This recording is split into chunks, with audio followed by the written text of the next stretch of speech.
Long Yixue memandang Lu Yun dengan penuh harap, berharap Lu Yun bisa membantunya dengan bantuan kecil ini.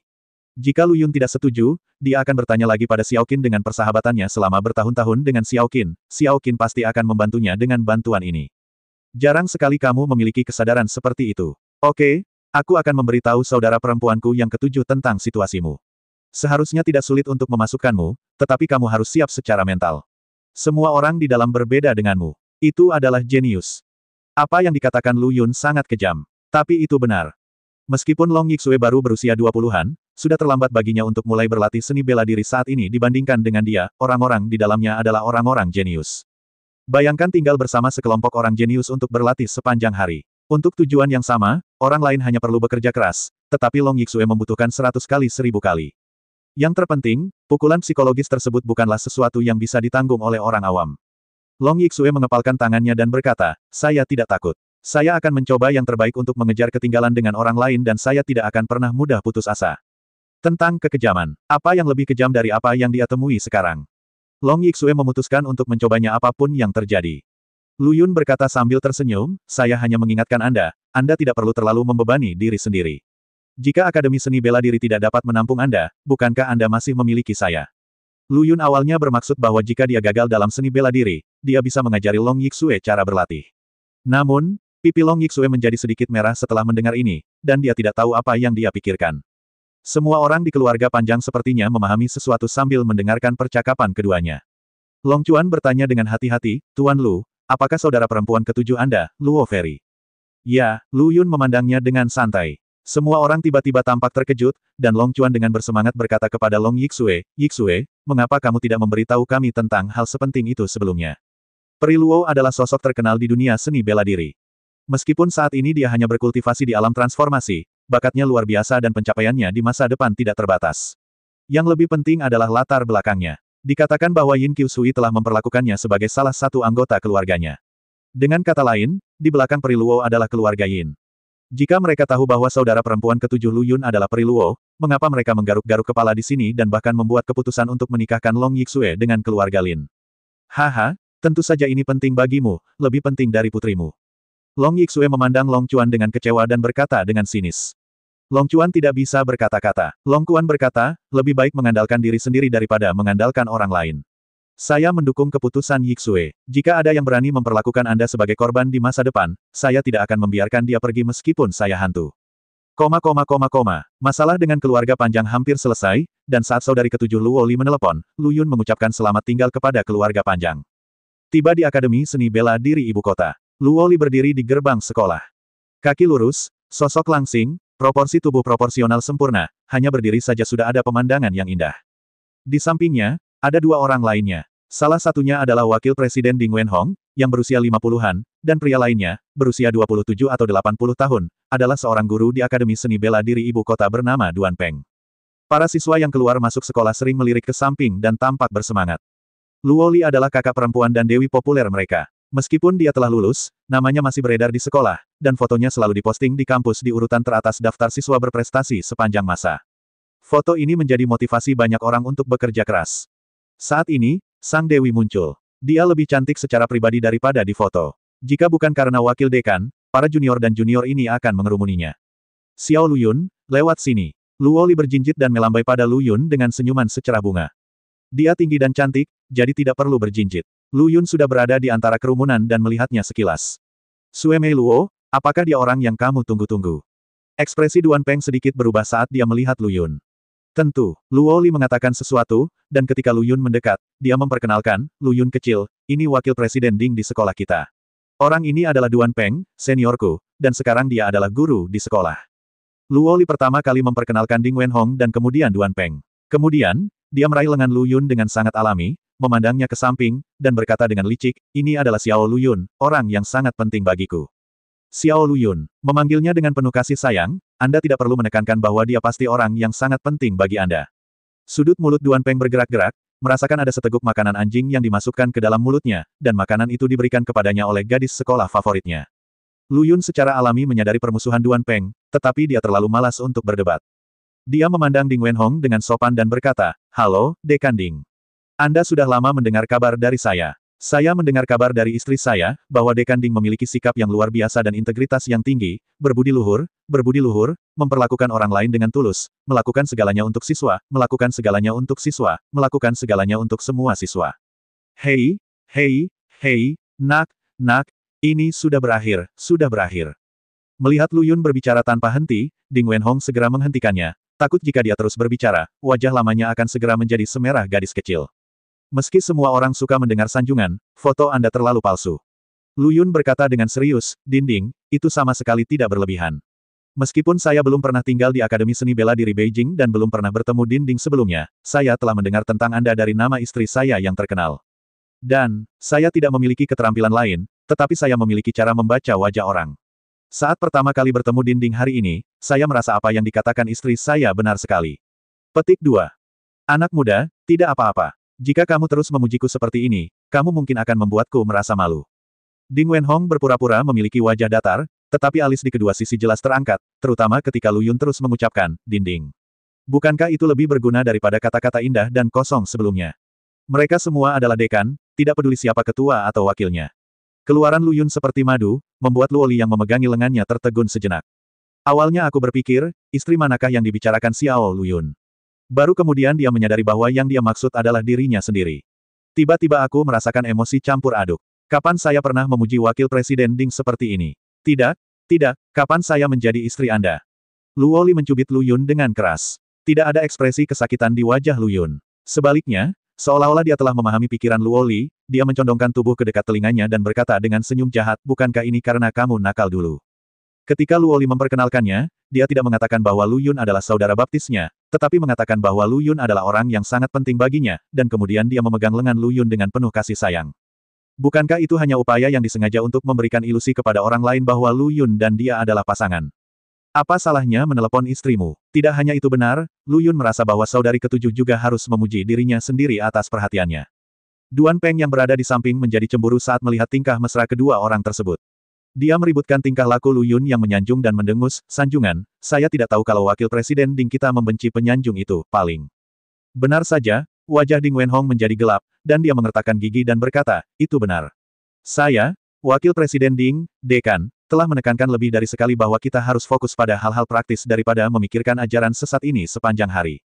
Dia memandang Lu Yun dan berkata dengan nada tegas mendidik, anak muda, meskipun kita mungkin tidak banyak berinteraksi, mohon dengarkan nasihat saya dan jangan buang waktu untuk hal-hal yang tidak berarti seperti itu di masa depan. Apa yang diajarkan Dekan Ding kepada saya adalah bahwa perkataan Dekan Ding benar-benar mencerahkan saya. Saya pasti akan mendengarkan ajaran Dekan Ding. Ding Wenhong mengangguk dan berkata, untunglah kamu dapat memperbaiki kesalahanmu setelah kamu menyadarinya. Luoli, pacarmu memiliki karakter yang baik. Ketika gurumu kembali menemuimu, dia akan sangat puas. Karakter yang baik. Duan Peng tertegun sejenak. Apakah ini karakter yang baik? Di mana kamu melihatnya? Apakah karena dia mengetahui kesalahannya dan dapat memperbaikinya? Lalu bagaimana dengan kita yang tidak melakukan kesalahan sama sekali? Bukankah ini tidak masuk akal? Pikiran Duan Peng dipenuhi dengan pertanyaan. Pipi Luoli menjadi sedikit merah, dan dia sedikit malu. Dia menciptakan ilusi bahwa dia dan Xiao Lu Yun adalah sepasang kekasih hanya untuk menghentikan Duan Peng memikirkannya, tapi dia tidak pernah berpikir bahwa Ding Wenhong akan menganggapnya serius dan memuji Xiao Lu Yun atas karakter baiknya.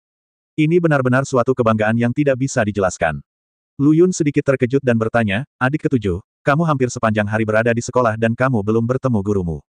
Saat saya berada di keluarga Long, saya menyembuhkan penyakit Long Kuan dan bahkan berakting dengan cucu Long Kuan. Tanpa diduga, saudari ketujuh belum melihat gurunya. Adik ketujuh. Mendengar kata-kata Lu Yun, Ding Wenhong dan Duan Peng tercengang. Bukankah kamu baru saja memanggilku istri? Mengapa kamu menjadi saudara perempuan ketujuh lagi? Mata indah Luoli melengkung menjadi bentuk bulan sabit, menatap Lu Yun seolah-olah sedang menonton drama, seolah dia ingin melihat bagaimana dia akan berbalik. Baru pada saat itulah Lu Yun menyadari bahwa dia cepat berbicara dan membiarkan sesuatu terjadi, tetapi dia segera mendapat ide dan menunjukkan senyuman yang agak malu dan berkata, ahem. Sebenarnya, saya adalah saudara perempuan. Ini adalah nama hewan peliharaan antara aku dan istriku. Dia suka memanggilku Xiao Lu Yun, dan aku suka memanggilnya kakak ketujuh. Namun, nama hewan peliharaan ini biasanya hanya digunakan saat kita bertepuk tangan karena cinta. Saya baru saja berbicara dengan cepat dan secara tidak sengaja berteriak. Petik 2. Dengan baik, Luoli awalnya memandang Lu Yun dengan wajah bercanda, tetapi setelah Lu Yun menjelaskan ini, senyuman di wajah cantiknya tiba-tiba mengeras. Segera setelah itu, rona merah yang memalukan dengan cepat menyebar ke seluruh wajah cantiknya, dan bahkan telinga kecilnya yang halus dan indah, serta leher angsanya yang ramping dan mulus, langsung berubah menjadi merah. Lu Yun kecil sialan ini, penjelasan gangster macam apa yang ada di sana? Wajahnya yang memerah menatap orang lain, yaitu Ding Wenhong dan Duan Peng yang terpaksa makan makanan anjing, namun mereka mengira itu karena Lu Yun, setelah ia mengungkap urusan pribadi antara kekasih muda mereka, tersipu karena rasa malu. Ding Wenhong memandang mereka berdua dengan mata aneh, dan berkata sambil tertawa kering, "Ahem, anak muda sangat pandai bermain, kenapa aku tidak, ahem." Mata Duan Peng muram. Ternyata gadis SD favoritku, Dewi yang aku impikan sejak lama, telah. Rumput, sebuah tanaman. Melihat suasana tiba-tiba menjadi halus, Ding Wenhong kembali ke topik dengan pengalaman dan berkata, bukan kebetulan Luo Li ada di sini. Dekan Yin kebetulan sedang ada urusan hari ini, tapi dia akan segera kembali. Jadi begitu, Lu Yun mengangguk. Dia hanya punya waktu, jadi dia memberitahu Long Yixue apa yang terjadi. Awalnya, Lu Yun ingin meminta kakak ketujuh untuk menyampaikan permintaan Long Yixue kepada gurunya dan meminta gurunya untuk membuka pintu belakang karena Ding Wenhong juga hadir hari ini, dia langsung memberitahunya. Lagi pula, Ding Wenhong juga wakil presiden perguruan tinggi, jadi membawa seseorang masuk adalah hal yang mudah. Lu Yun baru saja selesai berbicara. Ding Wenhong belum berbicara. Duan Peng mencibir dan berkata, pantas saja Anda begitu menyanjung saya sekarang. Ternyata Anda ingin meminta wakil presiden Ding kita melakukan sesuatu. Anda benar-benar bermaksud baik. Dia hanya ingin Ding Wenhong merasa muak dengan Lu Yun, tapi Lu Yun memandangnya seolah dia bodoh. Apakah orang ini kehilangan sesuatu di kepalanya? Wakil dekan Ding Wenhong belum berbicara, jadi mengapa Anda begitu aktif menyela? Dan, orang ini sepertinya tidak menyadari sama sekali bahwa kata-katanya yang menyanjung, dan wakil presiden Ding, telah membuat wajah Ding Wenhong terlihat sedikit jelek. Ini seperti ketika pimpinan tertinggi perusahaan menguliahi karyawan di bawah dan mengatakan kepada mereka untuk tidak menyanjung saya di masa depan. Tidak ada yang peduli, tetapi Anda satu-satunya yang menganggapnya serius. Lupakan saja jika Anda menganggapnya serius. Ketika Anda kebetulan bertemu dengan seorang kolega yang berusaha menunjukkan kesopanannya, Anda berdiri di samping dan menuduhnya, dengan mengatakan, Anda benar-benar tidak memiliki ingatan yang panjang. Pernahkah Anda lupa bahwa pemimpin kami mengatakan bahwa kami membenci gaya menyanjung yang buruk yang lain paling banyak? Bukankah ini bodoh? Ding Wenhong tampak jelek. Duan Peng tidak menyadarinya, dan masih berpuas diri karena menginjak Lu Yun. Ini tidak cukup. Dia terus memprovokasi dan berkata, Saudara Lu, apakah dia kenal dengan keluarga Panjang? Kami hanya kenalan biasa, jawab Lu Yun. Haha, menurutku tidak. Jika itu hanya kenalan biasa, mengapa kakak Lu begitu peduli dengan gadis dari keluarga Panjang? Duan Peng mencibir 2 kali. Hehe, menarik. Bagaimana mungkin Lu Yun tidak memahami gagasan konyol ini? Mau tak mau dia ingin menabur perselisihan antara dirinya dan Luo Li. Dia hanya harus memberitahu Luo Li secara terbuka bahwa pacarmu sama sekali tidak jujur. Saat dia mencintaimu, dia juga berselingkuh dengan wanita lain. Lihatlah, ini disebut licik. Ini disebut menabur perselisihan. Tapi otakku tidak bekerja dengan baik. Ekspresi Lu Yun tiba-tiba menjadi sedikit lucu, dan sambil memegang pinggang ramping Luo Li, dia menghela nafas dan berkata, Oh, apa yang dikatakan saudara Duan adalah bahwa saya tidak dapat mengubah masalah ini. Saya makan dari mangkuk dan melihat panci. Namun, hal ini tidak bisa sepenuhnya disalahkan pada saya. Istri saya memiliki temperamen yang baik karena dia sudah terbiasa. Petik 2. Bagaimana? Sebuah pertanyaan tiba-tiba muncul di benak Duan Peng. Orang ini baru saja meledakkan dirinya seperti itu. Bahkan jika dia menghancurkan dirinya sendiri, alasan mengapa dia mengubahnya menjadi Raja Laut dikaitkan dengan Luo Li, mengatakan itu karena Luo Li memiliki temperamen yang baik. Jika seorang wanita memiliki temperamen yang baik, Anda dapat melakukan apapun yang Anda inginkan. Ini sangat keterlaluan. Duan Peng benar-benar merasa bahwa dewinya tidak layak. Dia memandang Luo Li dan bertanya, Suemei Luo, bisakah kamu mentolerir ini? Luo Li mengusap keningnya dan berkata, siapa yang membuatku menyukainya? Apalagi yang bisa kulakukan jika aku tidak tahan? Bisa dikatakan pernyataan tersebut sangat mencengangkan. Kata-kata Luo Li langsung membuat wajah Duan Penglei terbakar di luar dan lembut di dalam, dengan ekspresi tidak percaya di wajahnya. Omong kosong apa ini? Anda menyukainya, jadi Anda mengizinkannya bermain-main dengan wanita di luar. Bukankah seharusnya semakin Anda menyukainya dan peduli padanya, semakin dia ingin tetap berada di sisi Anda dan tidak membiarkannya main-main dengan wanita lain? Kapan Peri Luo menjadi begitu rendah hati? Lagi pula, kamu juga wanita yang bangga di dunia pencaksilat. Di mana kebanggaanmu? Duan Peng merasa jantungnya seperti ditusuk dengan keras. Dewi yang ia rindukan justru bersikap begitu rendah hati di hadapan pria lain. Duan Peng tidak mau menyerah dan bertanya, kakak senior Luo, apakah Anda memiliki informasi yang jatuh ke tangan orang ini? Katakan padaku, dan senior pasti akan membuatkan keputusan untuk Anda hari ini. Luo Li memutar matanya ke arahnya, bagaimana saya bisa lolos begitu saja? Berhenti membicarakan saya, bicarakan hal-hal lain. Luo Li jelas tidak ingin melanjutkan topik ini. Dia tahu bahwa dari awal sampai akhir, Xiao Luyun sengaja membuat kesal Duan Peng. Dengan mulut Xiao Luyun, jika percakapan berlanjut, Duan Peng akan semakin malu dan marah. Niat awal Luoli adalah untuk menghentikan Duan Peng mengejarnya, bukan untuk memisahkan kedua belah pihak. Klik untuk berhenti. Lu Yun mengerti maksud Luoli, dan berpikir bahwa Duan Peng juga senior dari kakak ketujuh, dia siap menyelamatkan mukanya dan berhenti menggodanya. Sebaliknya, dia melihat ke arah Ding Wenhong dan kembali ke topik sebelumnya. Dinding, apa yang baru saja saya katakan adalah tentang penerimaan Long Yixue, menurut Anda apakah itu bisa dilakukan? Ding Wenhong berkata sambil tersenyum, saya baru saja mendengar apa yang Anda katakan.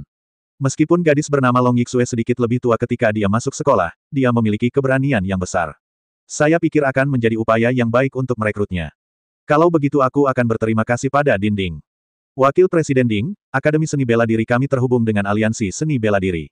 Semua siswa yang direkrut harus memiliki bakat seni bela diri tertentu. Guru Duan, apakah Anda mengajari saya cara melakukan sesuatu? Ding Wenhong menyela Duan Peng dan berkata dengan wajah muram, sebagai Wakil Presiden Akademi Seni Bela Diri Ibu Kota, bukankah saya memiliki kekuatan untuk merekrut satu siswa pun?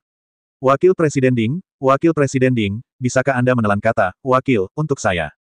Ding Wenhong sudah mengutuk dalam hatinya. Ekspresi Duan Peng berubah dan dia berkata, maaf, Wakil Presiden Ding, beraninya saya mengajari Anda melakukan sesuatu. Kalau begitu tutup mulutmu. Petik 2, petik 2. Lu Yun memandangi wajah cantik Luoli tanpa berkata-kata, seolah bertanya, bagaimana orang ini bisa bertahan sampai sekarang dengan kecerdasan emosionalnya. Luoli memutar mata kecilnya yang lucu dan sepertinya menjawab, bagaimana gadis ini tahu. Karena keberadaan Duan Peng yang bodoh, suasana hati Ding Wenhong hancur. Baru setelah asistennya meneleponnya, Dekan Yin kembali, Ding Wenhong menghilangkan depresinya. Luoli, gurumu sudah kembali dan baru saja tiba di kantor dekan. Aku akan mengantarmu ke sana sekarang. Ding Wenhong berkata kepada Luoli, lalu menoleh ke arah Duan Peng, suaranya sedikit lebih rendah, Guru Duan, kamu tidak ada urusan di sini, pergi dan lakukan pekerjaanmu. Duan Peng ragu-ragu untuk berbicara, tapi akhirnya pergi dengan enggan. Sebelum pergi, dia menatap Lu Yun dengan tajam, seolah memperingatkannya. Luoli menghela napas lega, saya akhirnya pergi. Dia datang menemui gurunya hari ini, dan kebetulan gurunya sedang keluar, jadi dia mengobrol dengan Ding Wenhong tentang masa lalu dan merindukan masa sekolahnya. Siapa yang tahu bahwa Duan Peng melihatnya dan bersikeras untuk mengikutinya. Luoli berkata dengan bijaksana lebih dari sekali, Senior Duan, kamu adalah seorang guru di sekolah sekarang, jadi kamu pasti sangat sibuk, jadi kamu tidak perlu menemaniku secara khusus. Subteksnya adalah, sapa saja dan itu saja, sebaiknya Anda segera pergi. Tanpa diduga, Duan Peng berkata dengan antusias, tidak peduli seberapa sibuknya saya saya tidak sesibuk Wakil Presiden Ding. Selain itu, Sue Mei Luo, Anda jarang kembali sejak Anda pergi ke distrik Cina Tengah Liga Seni Bela Diri untuk berlatih. Saya yakin saya ingin menemani Anda dengan baik. Duan Peng bersikeras untuk mengikuti. Apa yang bisa dilakukan Luoli? Akhirnya, dia mendapat ide dan menelepon Lu Yun. Kebetulan Lu Yun telah menyelesaikan pekerjaannya dengan keluarga panjang dan datang ke sini untuk berperan sebagai pacar Luoli. Luoli mengira Duan Peng akan pergi dengan sukarela seperti ini. Siapa sangka orang ini tanpa malu-malu akan mengikutinya berkeliling kampus. Bagaimanapun, dia adalah seniornya, jadi Luoli tidak bisa terlalu berterus terang. Ya, akhirnya hilang. Saat Luoli menghela nafas lega, suara desahan lainnya tiba-tiba terdengar di sampingnya, dan sumber suara ini tidak lain adalah Ding Wenhong. Keduanya langsung menatapnya dengan ekspresi aneh. Lu Yun bercanda, Dinding, ternyata kamu juga menganggap pria bodoh itu menyebalkan. Orang bodoh itu benar-benar tidak memiliki ketajaman. Ahem, anak muda, jangan bicara omong kosong, Guru Duan sangat baik dalam segala aspek, sangat bagus. Wakil Presiden Ding, kamu baru saja mengungkapkan pikiranmu yang sebenarnya. Luoli berkata sambil menjilat lidah. Untuk gadis cantik, Ding Wenhong tidak akan merasa tidak nyaman meskipun dia menyebut dirinya, Wakil Presiden Ding. Tidak seperti beberapa orang bodoh, Ding Wenhong merasa dia sengaja menekankan setiap kali dia meneriakkan 4 kata ini. Sial, kantor direktur. Seorang wanita yang mengenakan setelan profesional berwarna putih keperakan sedang duduk di mejanya, membalik-balik informasi. Dia memiliki penampilan yang baik dan temperamen yang luar biasa, dengan sedikit kecerdasan dalam kedewasaannya. Dia adalah dekan Akademi Seni Bela Diri Ibu Kota, Yin Qiushui. Dia juga guru seni bela diri Luoli. Tingkat kultivasi Yin Qiushui sendiri bukanlah yang terbaik, tetapi dia memiliki pengetahuan teoretis yang kaya dan telah membimbing banyak siswa berprestasi, yang paling mewakili di antaranya adalah Luoli. Inilah alasan mengapa Yin Qiushui mampu mengambil posisi dekan pada usia ini, mengalahkan Ding Wenhong, yang lebih senior darinya. Tentu saja ini hanya satu aspek saja. Di samping itu, ini karena latar belakang Yin Qiushui cukup kuat. Ayahnya, Yin Pei, adalah pelindung besar aliansi ibu kota. Siapa yang tidak berani menjual wajahnya? Din, mereka ada di sini. Asisten itu mengetuk pintu dan masuk dan berkata. Ketika Yin Qiushui pertama kali kembali, asistennya memberitahunya bahwa Luo Li telah kembali ke sekolah untuk mengunjunginya dan telah menunggu hampir sepanjang hari.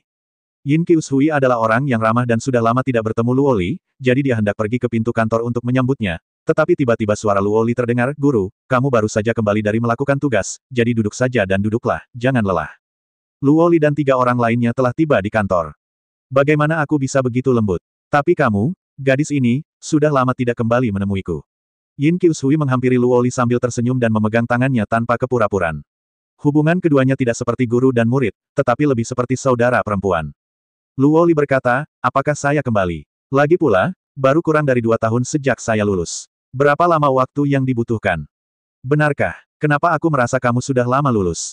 Guru, apakah kamu menyebutku tua? Kok bisa? Kamu terlihat seperti saat pertama kali bertemu denganmu. Wajahmu dipenuhi kolagen dan kamu tidak berubah sama sekali. Sungguh membuat iri.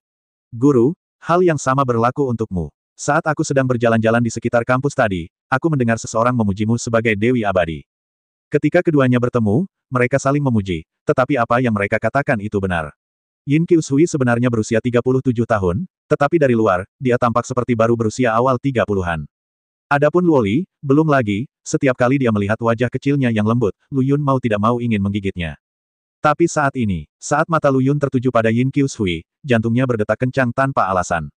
Ini bukanlah perasaan berdenyut, tapi perasaan keakraban.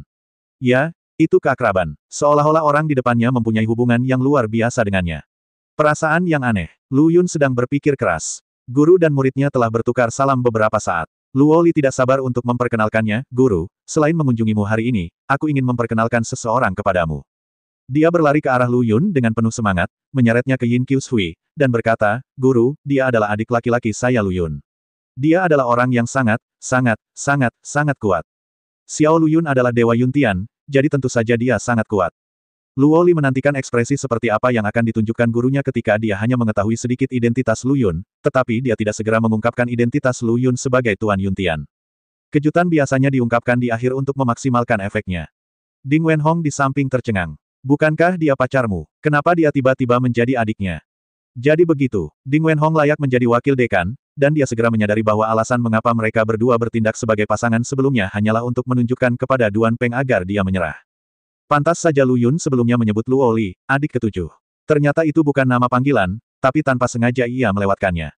Jadi bisa dikatakan, Ding Wenhong tidak bisa menahan duka atas Duan Peng di dalam hatinya selama beberapa detik. Yang lain lebih suka membiarkan kakakmu berpura-pura menjadi pacarmu, tapi juga ingin kamu berhenti memikirkannya. Sungguh memilukan. Ding Wenhong berkata dengan sadar, "Din, saya telah melakukan kontak dengan pemuda ini, dan saya tahu bahwa dia adalah seorang pemuda dengan karakter yang baik, dan dia sangat jujur. Dia sangat tulus dalam percakapannya dan tidak berlebihan dalam berbicara, semua." Saat dia mengatakan ini, dia selalu tersipu, mungkin karena cuaca yang terlalu panas di musim gugur ini. Yin Qiushui tidak berbicara, tetapi diam-diam mengarahkan pandangannya ke wajah Lu Yun, tidak menjauh untuk waktu yang lama, dan bahkan merasakan perubahan suasana hati yang tidak dapat dijelaskan. "Kamu juga datang dari Sun Xin Welfare Home." Setelah sekian lama, Yin Qiushui tiba-tiba menarik napas dalam-dalam dan bertanya. Yin Qiushui telah mengetahui tentang pengalaman hidup Luo Li sebelumnya. Dia dibesarkan di sebuah tempat bernama Sun Xin Welfare Institute di Jiangcheng. Yin Qiushui sudah tidak asing lagi dengan rumah kesejahteraan ini. Bahkan, seumur hidup. Tetapi pada saat ini, Lu Yun tidak bisa menahan sedikit gemetar di dalam hatinya ketika menghadapi mata Yin Qiushui yang membara. Sebenarnya, ketika Yin Qiushui menanyakan pertanyaan ini, Lu Yun sudah mengerti di dalam hatinya bahwa perasaannya benar. Yah, Lu Yun kecil sama sepertiku. Dia telah berada di rumah kesejahteraan sinar matahari sejak dia masih muda, tapi sesuatu terjadi dan kami berpisah untuk waktu yang lama.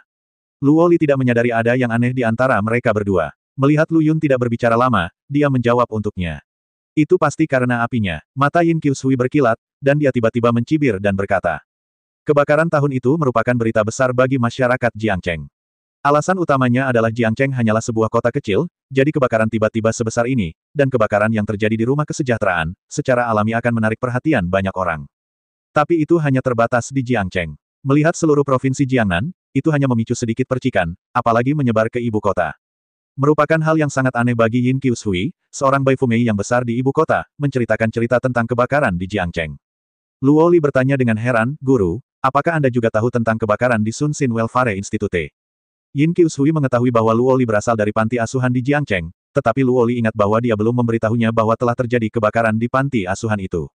Jadi Luo Li merasa sangat aneh. Mata Lu Yun juga menyipit, nadanya menjadi sedikit lebih tajam, dan dia bertanya, apa yang kamu ketahui?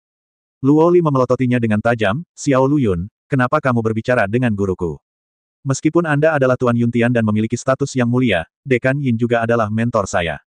Luo Li menatap Lu Yun dengan samar. Lu Yun mengabaikannya dan menatap langsung ke arah Yin Qiushui.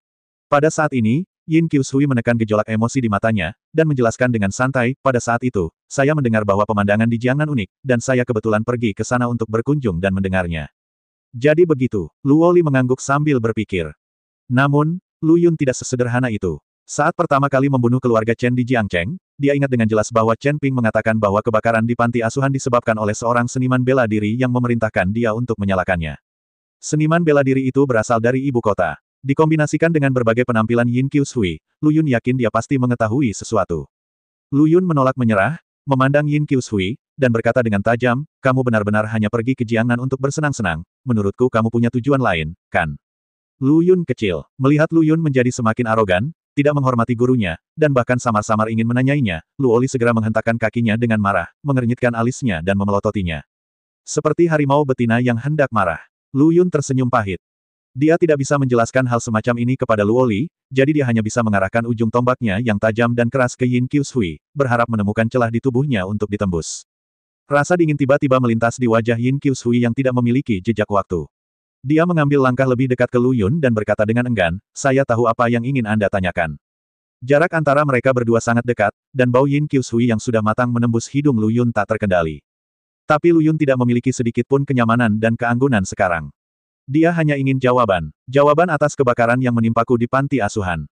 Yin Qiushui bertemu dengan tatapan Lu Yun, berhenti sejenak, lalu berkata sambil mencibir, saya tidak memiliki jawaban yang Anda inginkan, tetapi saya memiliki kalimat yang dapat saya berikan kepada Anda secara gratis. Tinggalkan ibu kota dan hiduplah dengan rendah hati, kehidupan kunci. Inilah jawaban Yin Qiushui. Sederhana, Lu Yun mencoba yang terbaik untuk menekan gejolak emosi di dalam hatinya, menarik napas dalam-dalam, dan berkata, Din Yin, terima kasih atas pengingat Anda. Saya pasti akan bertahan dengan cara yang sangat sederhana. Ekspresi Yin Qiushui sedikit berubah, tapi dia tidak mengatakan apa-apa lagi dan kembali ke mejanya. Percakapan antara keduanya dan kebuntuan yang tiba-tiba tadi membuat Ding Wenhong di sampingnya langsung bersemangat dan memutuskan bahwa pasti ada cerita di antara keduanya. Namun, pembicaraan tidak berlanjut, dan tidak nyaman baginya untuk bertanya lebih banyak. Luo Li awalnya mengira Xiao Lu Yun terlalu kasar, tapi sekarang dia menyadari bahwa bukan hanya ada yang salah dengan Xiao Lu Yun, tapi gurunya juga salah besar. Dalam kesan Luo Li, gurunya selalu menjadi wanita yang mudah didekati. Dia belum pernah berbicara kepada seseorang sedingin yang dia lakukan hari ini. Ding Wenhong merasa tidak nyaman untuk bertanya, tetapi Luo Li tidak memiliki keraguan seperti itu dan segera mengungkapkan keraguannya, Guru, Xiao Lu Yun, apakah kamu saling kenal sebelumnya? Apa yang awalnya ingin dia katakan adalah, apakah kalian berdua pernah menjalin hubungan sebelumnya, tetapi ketika kata-kata itu keluar dari bibirnya, dia mengubahnya menjadi apakah kalian mengenal satu sama lain sebelumnya.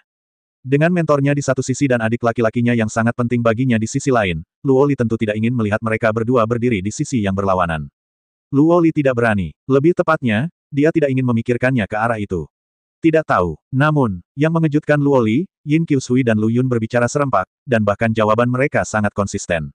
Hal ini membuat Luo Li semakin bingung, dan berkata, karena kalian tidak mengenal satu sama lain sebelumnya, mengapa kalian bertingkah aneh sekarang? Benarkah? Mungkin karena kepribadian kita. Beginilah caraku menyapa saudara baptismu. Yin Qiushui berkata sambil tersenyum. Lu Yun juga mengusap kepala Luo Li dengan penuh kasih, saudari Qi, jangan terlalu banyak berpikir. Gurumu dan aku baru saja menguji satu sama lain. Kamu tahu, ketika para guru bertemu, mereka semua suka berpura-pura menjadi canggih dan saling menguji, sisi lain. Apa hasil tesnya? Luo Li bertanya dengan mata terbelalak. Lu Yun pertama-tama melirik ke arah Yin Qiushui, lalu mengalihkan pandangannya, dan berkata sambil tersenyum, kami berdua sangat puas dengan hasil tes ini, dan kami dapat menyerahkannya. Apakah begitu? Luo Li ragu dan memandang Yin Qiushui. Yin Qiushui mengangguk dengan lembut. Luo Li menekan payudaranya yang berkembang dengan baik dan menghela nafas lega dan berkata, kalau begitu aku lega. Aku baru saja melihat kalian berdua saling balas dendam. Kupikir ada dendam. Dia memiliki kepribadian yang periang, jadi ketika dia mendengar mereka berdua mengatakan itu, dia tidak berpikir banyak lagi. Tiba-tiba matanya bersinar dan dia bertanya. Guru, karena kamu dan Xiao Lu Yun telah menguji satu sama lain, sudahkah kamu menguji bahwa Xiao Lu Yun adalah Yun? Iya. Sebelum Luo Li selesai berbicara, Lu Yun tiba-tiba menutup mulutnya. Yin Qiushui tampak aneh dan berkata, apa yang kamu bicarakan? Yun Lu Yun menutup mulut Luo Li dengan satu tangan, memegang pinggangnya dengan tangan lainnya, dan bergegas keluar dari kantor dekan. Luo Li hendak memberitahu gurunya Yin Qiushui bahwa Lu Yun adalah penguasa Yuntian, ketika dia tiba-tiba merasa hampa di bawah kakinya. Saat dia sadar kembali, dia menemukan bahwa dia telah diculik keluar dari kantor oleh Lu Yun dengan cara yang sangat mendominasi. Dengan baik, Luo Li memutar tubuhnya yang lembut dan halus dan berjuang beberapa kali. Tapi ternyata, lengan Lu Yun sekeras tang besi, mencekik pinggangnya erat-erat, mencegahnya bergerak. Luo Li tidak punya pilihan selain mengulangi trik lamanya, menggunakan kekuatan gigi peraknya seperti terakhir kali, menggigit jari telunjuk tangan Lu Yun yang menutupi mulutnya. Baru saat itulah dia membebaskan diri. Xiao Lu Yun, apa yang kamu lakukan? Luo Li berkata dengan marah, kami sedang mengobrol dengan baik, tetapi kamu tiba-tiba menjemput seseorang dan melarikan diri. Itu sangat tidak sopan. Saya tidak tahu, saya pikir kamu adalah seorang pedagang manusia.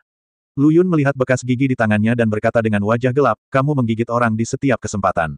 Apakah kamu seekor anjing? Untung saja kali ini tangannya tergigit. Gadis ini lahir di tahun harimau, kamu pantas mendapatkannya, Ham. Luo Li memandang Lu Yun dengan sombong, dan berkata sambil menggemeretakkan kedua gigi harimau kecilnya yang berkilau. Lu Yun terdiam. Luo Li menyilangkan pinggang seksinya dan bertanya, mengapa kamu tidak membiarkan aku memberitahumu identitasmu sekarang? Lu Yun berkata, apakah kamu lupa apa yang gurumu katakan kepadaku? Menjalani kehidupan yang sederhana hanyalah peringatan bagiku untuk tidak terlalu menonjolkan diri, karena akan mudah menjadi sasaran. Luo Li tidak yakin dan berkata, Anda adalah Tuan Yuntian. Mengapa Anda begitu menonjol ketika saya menyatakan fakta? Apakah kamu tidak mengerti ini? Tuan Yuntian telah menjadi semacam kepercayaan. Jika kamu mengungkapkan identitasku, tidak akan ada rasa misteri. Ketika suatu keyakinan mulai kehilangan rasa misterinya, pada saat itulah keyakinan tersebut perlahan-lahan runtuh. Karena, dunia akan mewujudkan karakter ilusi dalam imajinasi mereka ke dalam diriku. Begitu lingkaran cahaya mitos memudar, akan sulit bagi keyakinan untuk kembali ke tampilan semula. Petik 2. Lu Yun sendiri tidak tahu apa yang dia bicarakan, tapi efeknya sangat ajaib, dan dia benar-benar membuat Luo Li tercengang. Apakah begitu, misterius? Luo Li berkata dengan naif, saya hanya ingin memberitahu guru saya identitas Anda agar guru saya juga terkejut. Seharusnya tidak seserius yang Anda katakan, bukan? Bukankah hanya soal terbongkarnya identitas? Mengapa juga terkait dengan runtuhnya iman? Luo Li juga menganggap Tuan Yuntian sebagai keyakinannya sebelumnya. Sejak dia mengetahui bahwa Xiao Lu Yun adalah Tuan Yuntian, keyakinannya tidak hanya tidak runtuh, tetapi cintanya pada Tuan Yuntian semakin dalam. Singkatnya, dia hanya merasa Lu Yun berbicara omong kosong, tapi dia tidak tahu bagaimana membantahnya. Lu Yun berkata dengan serius, ini sangat serius. Bagaimanapun, kamu hanya perlu mengingat satu kalimat dan jangan membeberkan identitasku begitu saja. Apakah kamu mengerti? Saat Lu Yun berbicara, tanpa disadari nadanya menjadi agak kasar. Luo Li mengatupkan mulutnya karena sedih dan berkata, oke, jika kamu tidak mengatakannya, jangan katakan itu. Mengapa kamu begitu kejam padaku? Hah, tidak, Xiao Lu Yun, kamu sangat berani. Kamu bahkan memarahiku. Baru saja Luo Li juga membawa Lu Yun ke dalam tubuh Senjun Yuntian, dan dia secara alami sedikit pemalu, tapi sekarang dia kembali sadar dan berpikir, tidak, Senjun Yuntian bukan hanya adik laki-laki di depan gadis ini. Aku berani menggigitmu, apakah kamu berani menggigitku kembali? Keyakinan Luo Li tiba-tiba meningkat. Sambil menggemeretakkan gigi harimau kecilnya, dia menatap Lu Yun dengan provokatif. Yang disebut keselarasan yin dan yang satu kuat dan yang lain lemah, laki-laki cembung dan perempuan cekung. Setelah momentum Luo Li muncul, wajah Lu Yun benar-benar menunduk, dia akhirnya mendapatkan kembali keagungan Tuan Yuntian, tetapi dengan mudah ditekan oleh kakak ketujuh. Faktanya, Lu Yun sudah mengantisipasi situasi ini. Ketika saudara perempuan saya tidak mengetahui bahwa mereka adalah Tuan Yuntian, mereka memuja Tuan Yuntian sampai mati dan mengira bahwa dia adalah sosok mitos. Tapi sejak dia tahu bahwa dia adalah Tuan Yuntian, mereka mungkin kaget saat itu, namun seiring berjalannya waktu, mereka akan merasa tidak lebih dari itu, bahkan mungkin, menekan diri mereka sendiri baik sengaja maupun tidak. Lagi pula, siapa yang tidak memiliki sedikit kesombongan?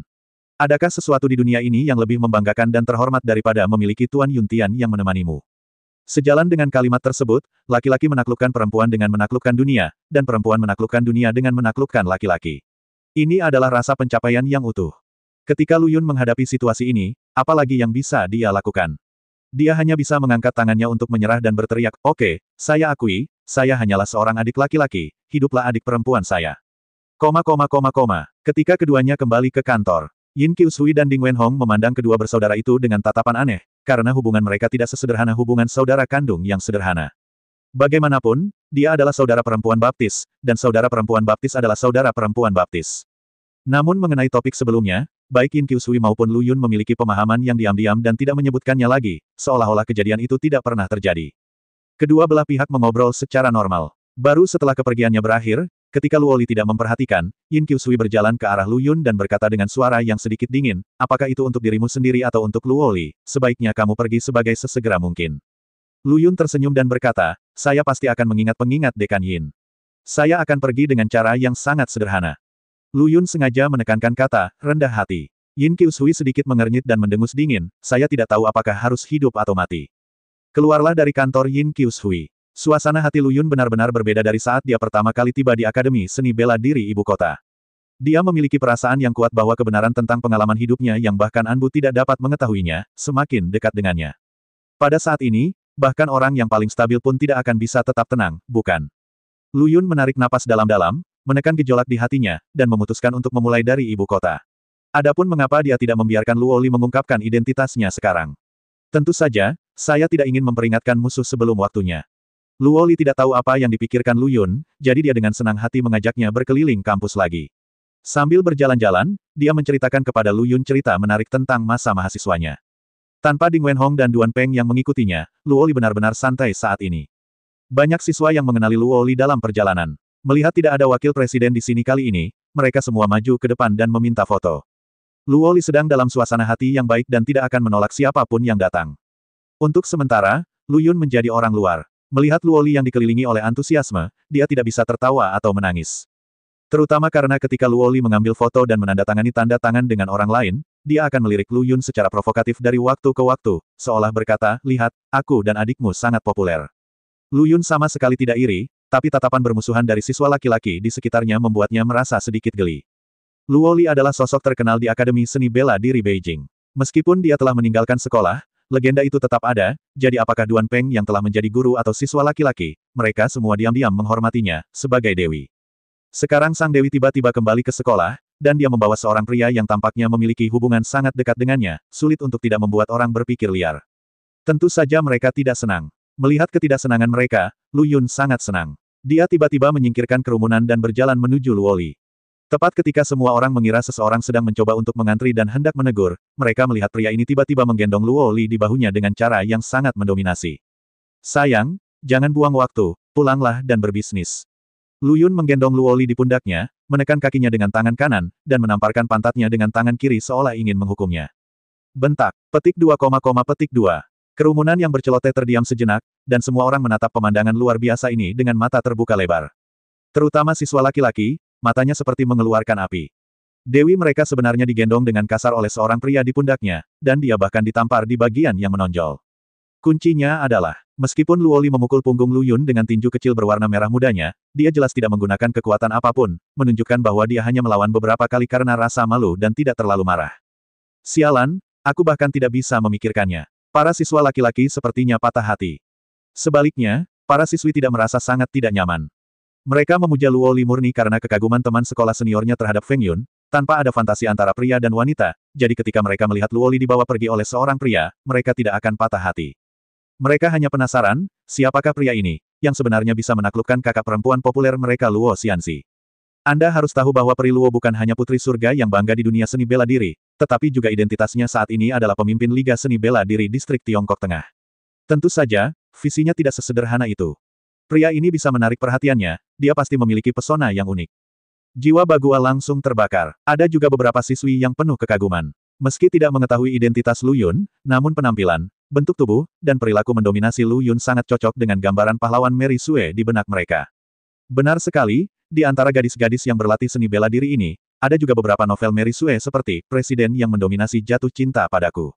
Di antara mereka, yang paling menyenangkan adalah kesenangan sesaat dari dewa laki-laki yang dingin menganiaya istrinya, pembalikan alur cerita ketika mengejar istrinya di krematorium, dan pemeran utama pria kedua yang lembut dan ramah tamah, yang tanpa syarat peduli pada sang istri, pertumbuhan protagonis wanita dari awal hingga akhir. Setelah hubungannya dengan pria berhati dingin selesai, orang nomor 2 yang berhati hangat dapat pergi dengan tenang tanpa penyesalan. Ini sangat mendalam, bukan? Ini adalah seorang gadis. Sedangkan untuk siswa laki-laki, setelah berlatih pencaksilat, mereka pun berkumpul untuk bermain King Pesticide dan bermain ayam. Belum lama ini, ada seorang siswa laki-laki yang terlalu kecanduan game dan gagal berlatih pencaksilat dicukur botak oleh sekolah. Memperkenalkan ini, saya hanya ingin menggunakan kata air, hanya untuk menunjukkan bahwa kehidupan seorang seniman bela diri sebenarnya tidak berbeda dengan kehidupan orang normal seperti yang dibayangkan. Kembali ke bisnis. Dewi impian para siswa laki-laki dan kakak perempuan populer dari para siswa perempuan baru saja terbawa oleh seorang pria yang mendominasi. Lu Yun menggendong tubuh Luoli yang sangat ringan dan halus dan berlari keluar gerbang sekolah sebelum menurunkannya. Benar saja, wajah Luoli sudah memerah, dan dia berkata dengan marah, "Kamu bajingan, Xiao Lu Yun, kamu akan mati. Bagaimana aku bisa bertatap muka dengan siswa junior itu lagi di masa depan jika kamu melakukan ini?" Luoli melihat dengan jelas sekarang bahwa ada banyak orang yang mengambil gambar. Tidak lama kemudian, berita bahwa dia dibawa keluar kampus oleh seorang pria menyebar. Yang membuat Luoli malu bukanlah terbawa oleh Lu Yun, melainkan tamparan itu. Lagi pula, dia pernah menjadi dewi kampus, jadi dia masih membutuhkan lebih banyak image, bukan? Akibatnya, adegan tadi benar-benar menumbangkan citranya sebagai seorang dewi. Ini pasti membuat banyak anak kecil sedih. Lu Yun, bagaimanapun, tidak menunjukkan refleksi sama sekali dan berkata dengan serius, "Saudari Qi, kamu tidak mengerti. Saya melakukan ini demi kebaikan mereka sendiri dan saya mencoba berbagai cara untuk memotivasi mereka." Luoli menggunakan jari giok hijaunya untuk memainkan rambut yang acak-acakan saat dia dibalik. Dia memutar matanya ke arah Lu Yun dan berkata, "Sobek, terus tarik. Jika kamu tidak dapat menemukan alasannya, aku akan membiarkanmu melakukannya lagi. Rasakan gigi harimau kecil itu."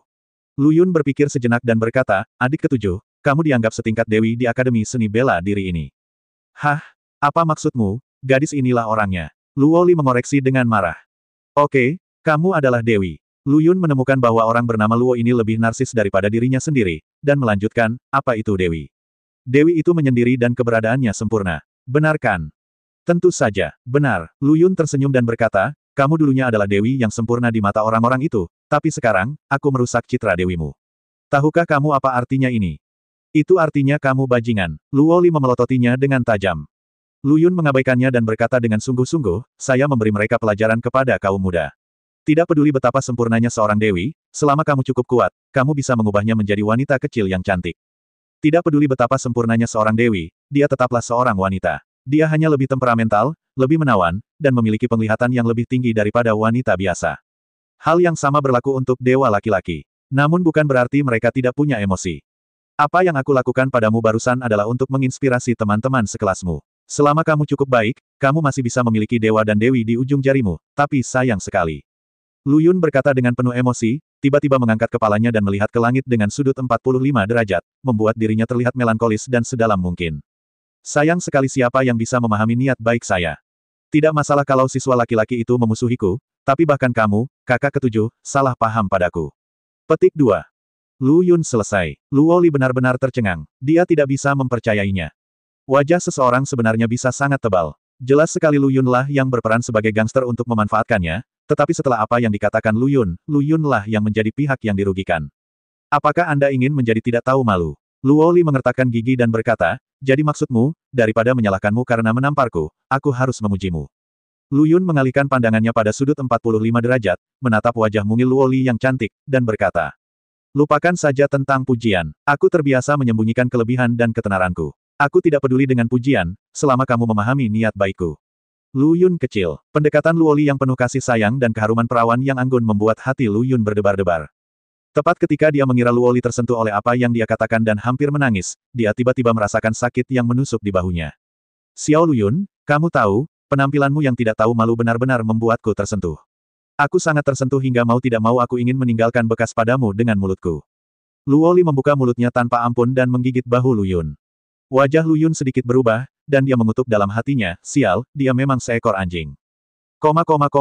Setelah meninggalkan bekas gigi merah cerah di bahu Lu Yun, Luoli meninggalkan ibu kota tidak lama kemudian. Dia awalnya mendengar Lu Yun berkata bahwa dia datang ke ibu kota untuk merawat anggota keluarga panjang. Berpikir bahwa dia sudah lama tidak kembali ke alma maternya, dia mengikutinya untuk melihat. Sebagai pemimpin Liga Seni Bela Diri di Tiongkok Tengah, Luoli merasa malu karena terlalu lama menganggur. Lu Yun tinggal di ibu kota. Alasan dia memberi Luoli adalah karena penyakit Long Quan belum sembuh total, jadi dia tidak akan kembali secepat ini. Adapun alasan sebenarnya, hanya Lu Yun sendiri yang tahu. Datanglah ke rumah Long. Ketika Lu Yun memberitahu Long Quan bahwa dia akan tinggal di ibu kota untuk sementara waktu, Long Quan sangat bahagia sehingga dia segera mengatur tempat untuknya. Tidak lama kemudian, pemberitahuan penerimaan dari Akademi Seni Bela Diri Beijing dikirim ke keluarga Long, dan orang yang mengakuinya adalah Long Yixue. Sikap semua orang di keluarga panjang terhadap Long Yixue berubah drastis dalam sekejap. Memang agak terlambat bagi Long Yixue untuk masuk Akademi Seni Bela Diri pada usia ini. Terus terang, perkembangan seni bela dirinya di masa depan sebenarnya tidak optimis. Tapi itu tidak penting. Yang penting adalah lingkungan paparan. Keluarga Long percaya bahwa sejak Long Yixue menjadi murid Akademi Seni Bela Diri Beijing, apa yang akan dia temui di masa depan adalah bakat di level lain. Sikap semua orang di keluarga Panjang terhadapnya secara alami berbeda dari sebelumnya. Tentu saja, ini semua diberikan oleh Lu Yun, jadi semua orang di keluarga Panjang lebih menghormati Lu Yun. Segera setelah penyakit Long Quan membaik, dia memesan kamar di lantai pertama restoran seafood, tidak hanya untuk mengungkapkan rasa terima kasihnya kepada Lu Yun, tetapi juga untuk memperlakukannya sebagai jamuan masuk Long Yixue. Semua orang dari keluarga Panjang telah tiba, dan ini sangat meriah. Long Quan juga pintar dan memilih restoran ini karena pemilik restoran ini adalah Peng Guohao. Berbicara tentang Peng Guohao, kita harus menyebut keluarga Peng. Keluarga Peng, seperti keluarga Panjang, memiliki orang setingkat yang mulia yang bertanggung jawab, tetapi dia sudah tua, jadi demi keselamatan, keluarga Peng memutuskan untuk mencari pendukung terlebih dahulu, dan pendukung itu adalah Raja Naga Putih. Tak lama setelah Raja Naga Putih mengumumkan penghentian kerjasama dengan keluarga Tan, Peng Guohao menemukan Raja Naga Putih dan berharap Raja Naga Putih dapat bekerja sama dengan keluarga Peng. Kondisinya sama dengan keluarga Tan, total ada 3 peluang. Long Quan mengadakan perjamuan di sini, tentu saja, bukan untuk menargetkan Peng Guohao, tetapi untuk secara tidak langsung memberitahu Raja Naga Putih bahwa dia dalam kondisi sangat baik. Perjamuan sudah selesai. Long Quan baru saja sembuh dari penyakit serius. Di bawah bujukan Lu Yun, dia tidak minum alkohol apapun, tapi wajahnya masih bersinar. Dia sangat bersemangat. Kali ini, keluarga Panjang merasakan 3 berkah dalam arti sebenarnya. Untungnya, keluarga Tan kehilangan pendukungnya secara misterius, dan tentu saja tidak bisa lagi menjadi ancaman bagi keluarga Panjang bahkan bisa melakukan serangan balik. Kebahagiaan kedua, Long Yixue berhasil diterima di Akademi Seni Bela Diri Beijing. Sansi secara alami karena persahabatannya dengan Lu Yun. Sepanjang seluruh proses, Lu Yun diperlakukan sebagai tamu terhormat. Selain Long Quan, Long Chuan, Long Ji dan yang lainnya datang untuk bersulang satu demi satu, memberikan rasa hormat yang cukup kepada Lu Yun. Lu Yun tidak lagi tahu berapa gelas anggur yang telah dia konsumsi, tetapi ekspresinya masih tenang dan santai, dan dia tidak terlihat mabuk sama sekali. Hal ini membuat Long Quan semakin terkejut, dan dia merasa semakin menyesal tidak bisa membiarkan cucunya menjalin hubungan baik dengan Lu Yun. Kapasitas minum Long Yixue sangat buruk. Hanya setelah setengah teguk, pipinya memerah dan kepalanya terasa pusing. Saya meminum seteguk kecil ini ketika saya menghormati Lu Yun. Adegan itu sangat harmonis. Namun selalu ada 1 atau 2 lalat yang tiba-tiba terbang tanpa sengaja dan membuat orang muak. Seperti sekarang, suara sarkastik yang agak tidak menyenangkan tiba-tiba datang dari atas tangga, menurutku siapa yang memesan restoran di lantai 2 dengan cara yang begitu terkenal. Ternyata itu seorang kenalan. Suara itu terdengar dari jauh, dan seorang pria dengan cibiran di wajahnya berjalan mendekat. Namun, pria ini tidak dikenal oleh semua orang di keluarga Long, termasuk Long Quan. Maaf, Tuan, siapa Anda? Long Quan berdiri dan memandang pria itu dengan bingung dan bertanya. Namun, pria itu bahkan tidak melihat ke arah Long Quan. Sebaliknya, dia mengarahkan pandangan sinisnya pada Lu Yun dan berkata, mengapa, dalam adegan yang begitu semarak ini, Luo tidak ikut bersamamu? Pria yang tiba-tiba melompat keluar dan menimbulkan kejutan besar adalah Duan Peng. Belum lama ini, kabar bahwa Pri Luo dibawa keluar sekolah oleh seorang pemuda yang mendominasi, dan dibawa keluar dengan pantat ditampar, telah menyebar di Akademi Seni Bela Diri Beijing, dan ada foto yang membuktikannya. Forum sekolah hampir hancur. Duan Peng pun melihat foto-foto itu, seperti pisau tajam yang menusuk jantungnya begitu keras hingga seluruh jantungnya berdarah. Itu adalah dewinya. Namun di tangan Lu Yun, ia berubah menjadi domba kecil yang jinak. Duan Peng ingin memotong Lu Yun menjadi beberapa bagian dengan 1000 pisau.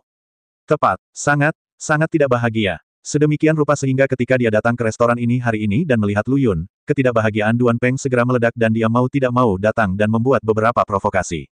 Permusuhan Duan Peng sangat jelas terlihat. Semua orang di keluarga Panjang bingung dan mengalihkan perhatian mereka ke Lu Yun. Melihat Duan Peng mengabaikannya, Long Quan harus melihat ke arah Lu Yun dan bertanya, Tuan Lu, siapa ini? Duan Peng, seorang guru di Akademi Seni Bela Diri Ibu Kota. Lu Yun berkata dengan tenang. Diajarkan di Akademi Seni Bela Diri Beijing. Ketika semua orang di keluarga Panjang mendengar ini, pupil mereka tiba-tiba menyusut. Mereka yang bisa tinggal dan mengajar di Capital Martial Arts Academy memiliki identitas yang sangat berbeda. Mereka memiliki bakat yang luar biasa atau memiliki latar belakang yang kuat. Dan latar belakang ini secara alami mengacu pada aliansi bela diri. Jangan menyinggung orang di depan Anda. Long Ji segera menunjukkan senyuman tersanjung, berlari ke arah Duan Peng dengan segelas anggur, dan berkata, Tuan Duan, saya Long Ji dari keluarga Long. Izinkan saya bersulang untuk Tuan Duan. Long Ji hendak menuangkan gelas anggur ke dalam mulutnya, tapi tiba-tiba dia melihat Duan Peng meliriknya dan mendengus, kamu pikir kamu ini siapa? Keluar dari sini. Duan Peng tidak senang saat melihat Lu Yun. Kali ini, Long Ji datang untuk bersulang. Ekspresi Long Ji membeku, dan gelas anggur yang dipegangnya berhenti di udara, tapi setelah dia sadar, dia masih menyesapnya. Mudah marah. Tapi dia berani marah tapi tidak berani bicara. Wajah Long Quan dan yang lainnya juga sangat jelek. Bagaimana mungkin Anda tidak tahu bahwa Duan Peng jelas-jelas ada di sini untuk menimbulkan masalah? Saat ini, Duan Peng tiba-tiba melihat sekeliling dan berkata sambil mencibir, kamu sangat senang hanya dengan kuota pendaftaran. Inikah pencapaian keluarga panjangmu? Semua orang di keluarga Long tiba-tiba tersipu. Bagi Duan Peng, kuota masuk tentu bukan hal yang patut dirayakan, namun bagi keluarga panjang, itu memiliki arti yang berbeda. Namun mereka tidak berani membantah. Duan Peng mendengus lagi dan berkata, siapakah Long Yixue? Long Yixue baru saja minum anggur putih, dan kepalanya mengantuk. Ketika dia mendengar seseorang memanggil namanya, dia mengguncang tubuhnya dan berdiri, dan berkata dengan mata mabuk, saya. Saya Long Yixue. Mata Duan Peng menatap tajam, dan seringai muncul di sudut mulutnya, bagus sekali, saat kamu resmi masuk Akademi Seni Bela Diri, aku pasti akan menjagamu dengan baik. Dalam keadaan normal, ketika mendengar kata, jagalah dengan baik, rata-rata orang mungkin merasa senang dan merasa bahwa ini membuka pintu belakang bagi dirinya sendiri. Tapi inilah situasinya. Arti kalimat ini jelas tidak sesederhana itu. Long Yixue tiba-tiba berkeringat dingin, dan langsung terbangun dari anggur, dengan sedikit kepanikan di wajah cantiknya. Semua orang di keluarga Long juga terkejut. Bagaimana mungkin mereka tidak mengerti bahwa Duan Peng telah mengalihkan permusuhannya terhadap Lu Yun ke Long Yixue. Terutama Long Quan, yang wajahnya paling jelek. Long Yixue adalah cucunya yang berharga. Dia mendukung Long Yixue untuk masuk Akademi Seni Bela Diri. Dia juga berharap Long Yixue akan menanggung banyak kesulitan di masa depan, lagi pula, dia memulainya terlambat. Tetapi, kesulitan seperti ini tidak termasuk yang dikenakan oleh Duan Peng. Tentu saja Long Quan merasa tertekan. Setelah Duan Peng selesai berbicara, dia berbalik dan menatap Lu Yun dengan dingin, lalu meninggalkan lantai 2 restoran dan menaiki tangga ke lantai atas. Suasana di seluruh lantai 2 restoran turun hingga titik beku. Semua orang di keluarga Long merasa seperti ada batu yang menghalangi dada mereka, membuat mereka tidak bisa bernapas. Hanya Lu Yun yang masih memakan makanannya dengan puas. Bibir kering Long Quan bergerak sedikit, dan dia tidak bisa menahan diri untuk tidak bertanya, Tuan Lu, apakah Anda punya dendam terhadap orang itu sekarang? Aku punya sedikit konflik dengan sampah itu, jangan dimasukkan ke dalam hati. Lu Yun berkata dengan tenang.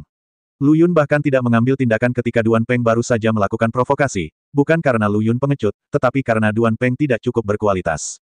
Alasan mengapa Lu Yun tinggal di ibu kota kali ini adalah untuk bersiap menimbulkan gelombang besar. Karakter kecil seperti Duan Peng mungkin tidak akan mampu membuat gelombang dalam gelombang besar ini. Lu Yun punya rencananya sendiri. Tapi kata-kata ini sepertinya mengejutkan semua orang di keluarga panjang, dan ekspresi keterkejutan muncul di wajah mereka. Beraninya kamu mengatakan bahwa guru di Akademi Seni Bela Diri ibu kota itu sampah, betapa beraninya kamu. Untungnya, Duan Peng sudah naik ke atas dan tidak mendengar kata-kata ini, jika tidak, mereka mungkin harus bertarung di tempat. Long Quan tersenyum pahit dan berkata, Tuan Lu, saudara perempuan ketujuh Anda adalah Peri Luo. Tentu saja dia tidak takut pada Duan Peng, tetapi sulit untuk melindungi dari penjahat. Adik ketujuh Lu Yun adalah Luo Xianzi, dan guru Luo Xianzi adalah Yin Qiushui, dekan Akademi Seni Bela Diri. Dengan hubungan seperti itu, Lu Yun tentu tidak takut dengan Duan Peng sebagai gurunya. Tapi Long Yixue berbeda. Long Yixue akan masuk Akademi Seni Bela Diri ibu kota sebagai siswa di masa depan dan menyinggung Duan Peng. Siapa yang tahu kepang seperti apa yang akan dibuat Duan Peng? Tentu saja Long Quan takut. Semua orang diam. Awalnya ini adalah pesta pernikahan, namun kemunculan Duan Peng membuat semua orang merasa tertekan. Lu Yun meletakkan sumpitnya, memandang Long Yixue, yang tampak sedikit pucat, dan bertanya, Nona Long, apakah kamu takut? Saya. Jejak keraguan muncul di mata Long Yixue.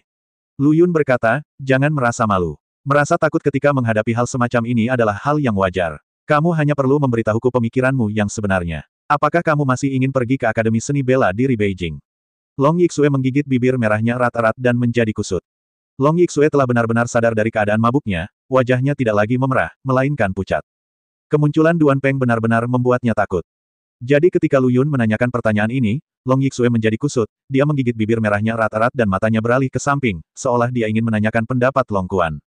Pikiran batin Long Quan adalah membuat Long Yixue melepaskan kesempatan ini, tapi dia tidak bisa mengatakannya secara langsung karena itu mungkin membuat Lu Yun tidak bahagia. Kesempatan ini datang dengan bantuan Lu Yun. Mundur saat ini sebenarnya merupakan pengkhianatan terhadap perasaan Lu Yun. Long Yixue sendiri memahami hal ini. Melihat ini, Lu Yun sudah mempunyai gambaran kasar. Dia tersenyum dan menghibur, Nona Long, kamu tidak perlu terlalu khawatir. Apakah kamu pergi ke Akademi Seni Bela Diri atau tidak, itu bukan masalah besar.